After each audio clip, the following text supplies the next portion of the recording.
Okay, our next speaker is Lauren Eden. If you'd like to make your way up here.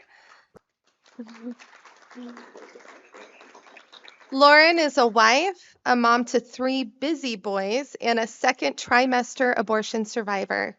Over the past 18 years, Lauren has served on three church staffs in Atlanta and the Georgia area and has become passionate about the church's role in coming alongside of women who find themselves in unplanned pregnancy. She considers herself a champion for life and for the next generation.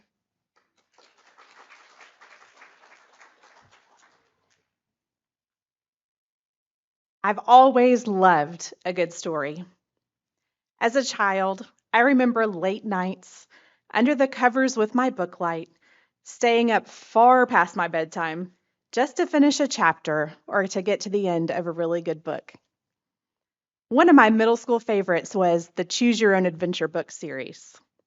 If you've read those books, you know that the reader gets to determine how the story is going to end. Wouldn't it be nice if that's how it worked in real life?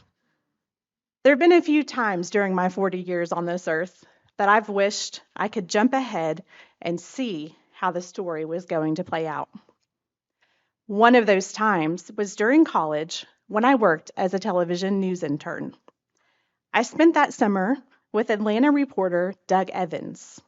One day, Doug asked me about my goals, if I wanted to have a family. He told me that if I did, I should, quote, get out of this business while I had the chance. That didn't really align with my plans. But the more I thought and prayed about it, the more I knew God was nudging me in a different direction. I graduated with my broadcast news degree, but I decided to move back in with my parents while I looked for a different type of job. On June 20th of 2004, I was unpacking after a trip when my mom knocked on my bedroom door. She had a really strange expression on her face, one that I couldn't quite read.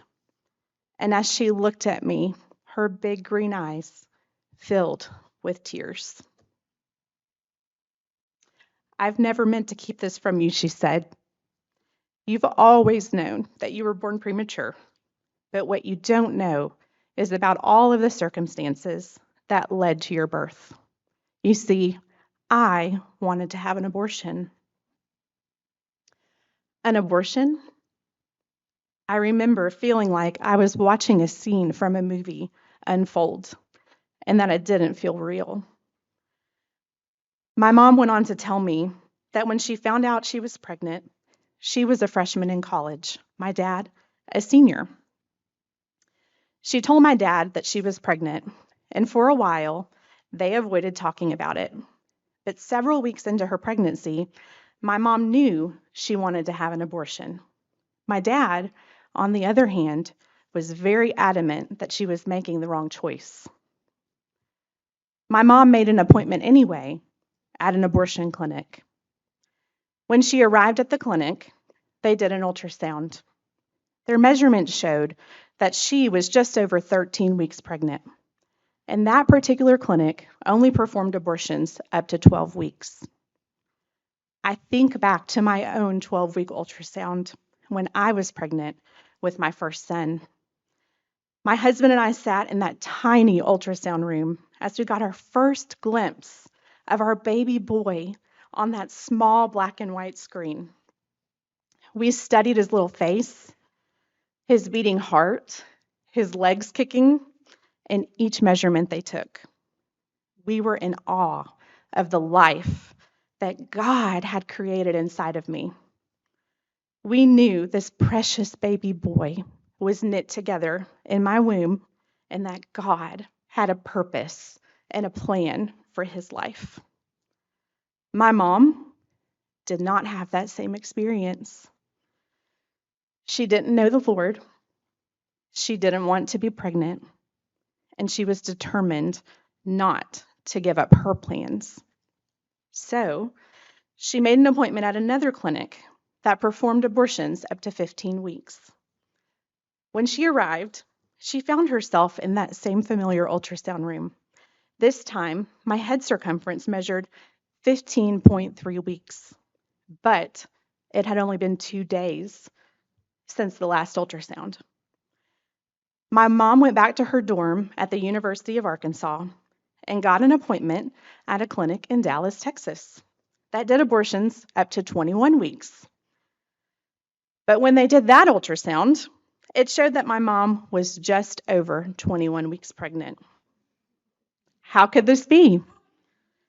It had been less than a week since that last ultrasound. My mom began to feel like someone bigger than her was trying to prevent her from going through with her plan. The clinic staff saw that my mom was distraught and sent her to their sister clinic on the other side of Dallas. They assured her that they would take their ultrasound results at that clinic, and they did. Because she was in her second trimester, she had to have a 2-day abortion procedure. The abortionist inserted a substance called laminaria into my mom's cervix, which they told her would cause her cervix to fully dilate by the next morning. That night, my mom found herself scared, in labor, and in a lot of pain. To her surprise, my dad called at about midnight and asked if he could pray with her. When he was done praying, God moved in my mom's heart, and she told my dad that if he would drive to Dallas and meet her at the clinic at her 8 a.m. appointment, that she was 90% sure she would not go through with the abortion. My dad left his house in North Little Rock, Arkansas at 4 a.m. and drove to Dallas. When he arrived at the clinic, he couldn't find my mom. He was pacing the halls. He was afraid that she was already in a room having the procedure done. But to his relief, the elevator doors opened behind him, and my mom was standing there. She was late for her appointment. She had overslept.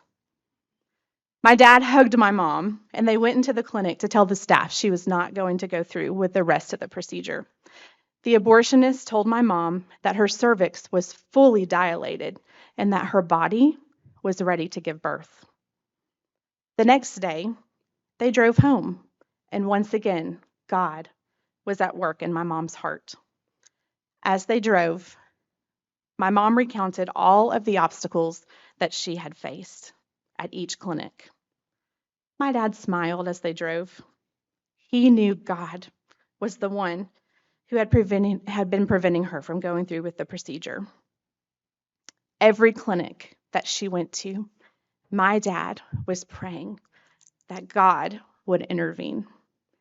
And he did, time and time again. Back in North Little Rock, a young married couple from my dad's home church took my mom in. She had to be on bed rest. Their names were Bill and Jana.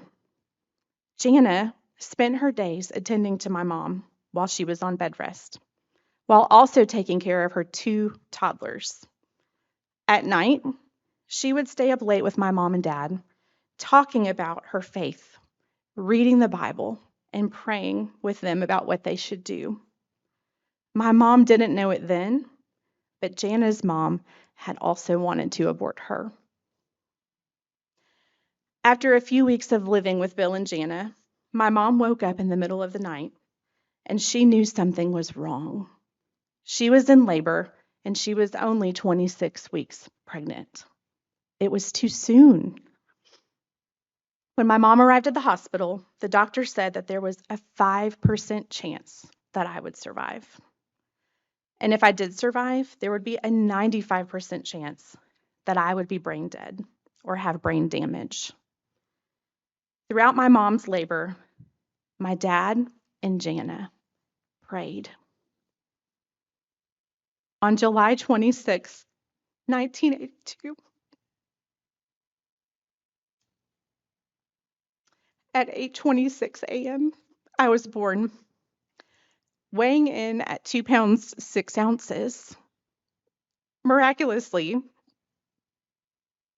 Not only did I survive, but I had no brain damage and very few complications from my premature birth.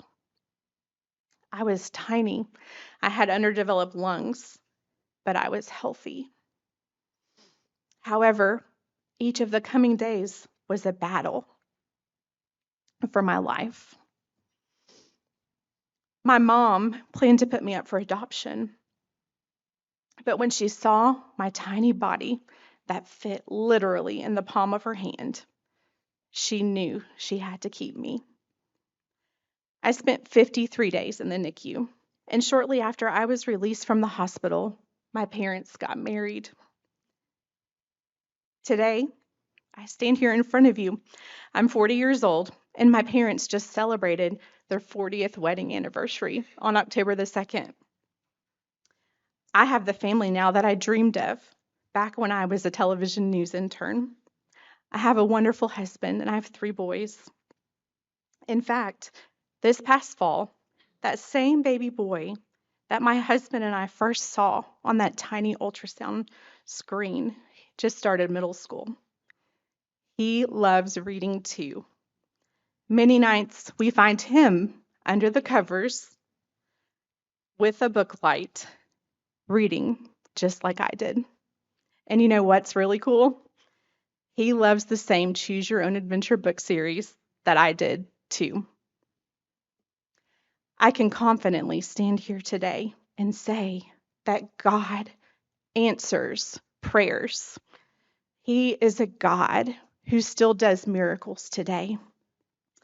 And He writes stories that are far greater than the ones that we can write on our own. I'm certainly living proof of that.